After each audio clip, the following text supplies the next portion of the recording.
So this is from 2022, so I want to practice. Look what I wrote here, right here. Part D is hard. Let's start with part C.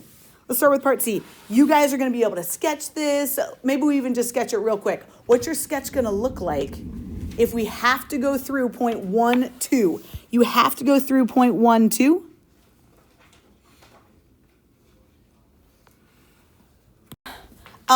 Let's go do C.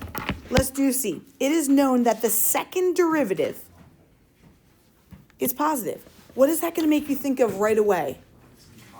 Yes, if I were you, boom, this means concave up. And maybe you don't even write concave up, but you just draw a little picture. You're like, it's got to look like that. Concave up. Is the approximation, oh, I guess we got to do part B if we got to use that for part C. Let's go back to part B. Write the equation of a tangent line through the point 1, 2. Write the equation of a tangent line through the point 1, 2. Ooh, look at this. Here we go. I need the slope at the point 1, 2. I'll see you there. What's my slope going to get me? You don't really need it. You're absolutely right. If you got your slope to be this, you could leave it there. If we simplify this, what is the sine at pi over 2? Sine. Sine of pi over 2, it'd be 0, right? No, it's 1, right? Sine, the y coordinate up there. I got my slope to be 3 over 2, but definitely you're so right, dude. Let's just end it right there. So write the equation of a tangent line. What's that going to be, you guys? Y minus 2 equals my slope, which you could write all that hubbub, or you could write 3/2. X minus, perfect, x minus 1, good. They said use that to approximate the value of the function when x is 0.8. You guys are experts at doing this now. We're going to go plug that in right there. We're going to get y equals 3/2. 0.8 minus 1, add a 2 to that. That is the tangent line at the point 1, 2.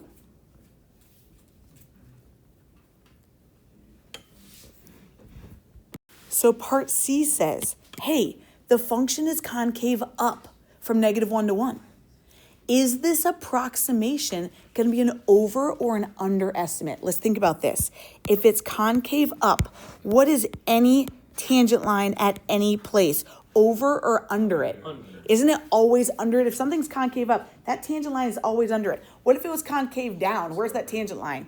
It's over it. So we're going to say because it was concave up, this approximation is a underestimate. So we're going to say because F is concave up. You've got to say that. We're going to say the approximation is an underestimate at the point. I'm going to say at x equals 0.8. We got to be specific about where we're talking about. You saying F double prime is greater than 0, recognizing that's concave up, that's what they want to know, if you can put these symbols into words. Because they're saying F double prime is greater than 0, that means my function is concave up there. So we want to say this translates to F is concave up. Okay. Great call. Beck says separate the variables. Okay. Ugh. How are we going to separate this? Divide by that root and then move that dx over. Okay, so to agree, we got 1 over root y plus 7 dy. This is hard, you guys. Equals 1/2 sine of pi over 2 x dx. Oh my gosh, you guys, this is hard, okay? This is hard. Here's what I'm going to say. If we started with dy dx and we need to integrate to get y. Here's my question. If the derivative of the inner is 1, you don't have to do u sub. What's this inner? Because I know the outer is something to the half. What's the derivative of this inner? 1. So I'm going to rewrite this side as, could we say that's y plus 7 to the -1/2? I've done no calculus yet. I said a root is something to the half. I'm going to bring it up so that I can just add 1 to my exponent and divide by my new exponent. Are we okay with how I just rewrote that? I've done no calculus yet. bless you. Maybe we actually just focus on the left side. Let's just focus on the left side because the right side sucks. Here we go. Let's try this left side. Add 1 to that exponent to take that antiderivative. Become y to the 7th to the, add 1. 1/2. Divide by my new exponent. 2. Dividing by half, same as multiplying by 2. You guys, we did the left side. You might want to check yourself. Is this derivative what I started with? When you take this derivative, 1/2 times 2 is 1. Leave the inner. Take this down by 1, that'd be to the negative 1/2. Yeah, we got what we started with. Okay, the left side is done. The right side is the worst. Well, it'd be cos of x pi. Not quite. I wish it was, right? Do you agree we've got an inner? The derivative of my inner is not 1. So we have to do u sub, and this u sub is going to be that inner function. 1/2, pi over 2x. Bear with me, people, bear with me. Therefore, du is pi over 2 dx. We okay with that? Yeah. Do I need pi over 2 dx? I only need 1/2 dx. So how can I get rid of that pi? Let's think about this. Ready? Is this the same as pi times 1/2 dx? Did I just say, I'm going to separate you guys out? I can divide by a pi. This is hard, you guys. This is hard. Am I going to put this on your test? No. Do I want to expose you to it because it's from 2022? Yeah. Do we need these points to pass the AP test? No. I just want to expose you to it. Dividing by pi would get me 1 pith du equals 1/2 dx. This is so gross. We've never done one this gross, and I apologize. Okay. Do you guys agree? I need to rewrite all of this stuff. Instead of 1/2 dx, I have 1 pith du. Here's how I'm going to write that. 1 pith du. That 1 pith is just my constant.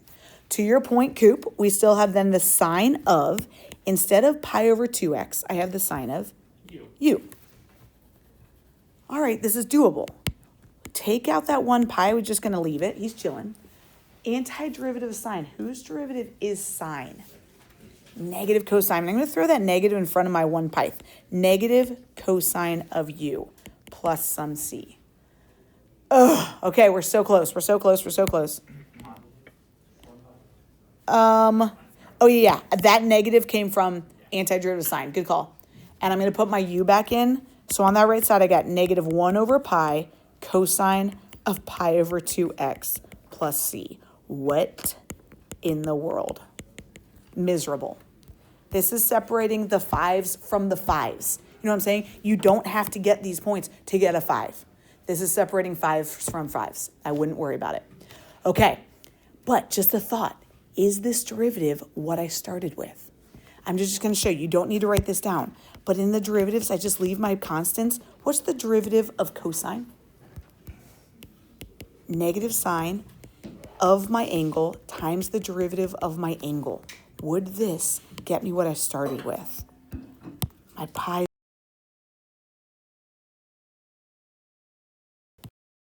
And I would have 1 over 2 sine of pi over 2x. Holy smokes. Okay, people, let's go get our c. Let's go get our c. Our point is x is 1, y is 2. If y is 2, what's 2 plus 7? It's going to be square root of 9. Square root of 9 is 3 times 2? 6. 6 equals, my x is 1. What's the cosine at pi over 2? 0. 0 times all this stuff. My constant is 6. You got it. Sir, careful. Isn't it 6 equals c? Yeah. Okay. So then we got to go plug in 6 for my c right there. Oh my gosh, and get y by itself. You guys, this is disgusting. 2, I'm going to even rewrite that. 2, that's root y plus 7 equals negative 1 over pi cosine of pi over 2x plus 6. This is going to be nasty. We got to get y by itself. We're going to have to square everything. Not yet. What are we going to do first? Divide by 2. You got it. We're going to divide by 2. You guys, you don't have to simplify anything. Let's just leave it as negative 1 over pi cosine of pi over 2x plus 6, all that's over 2.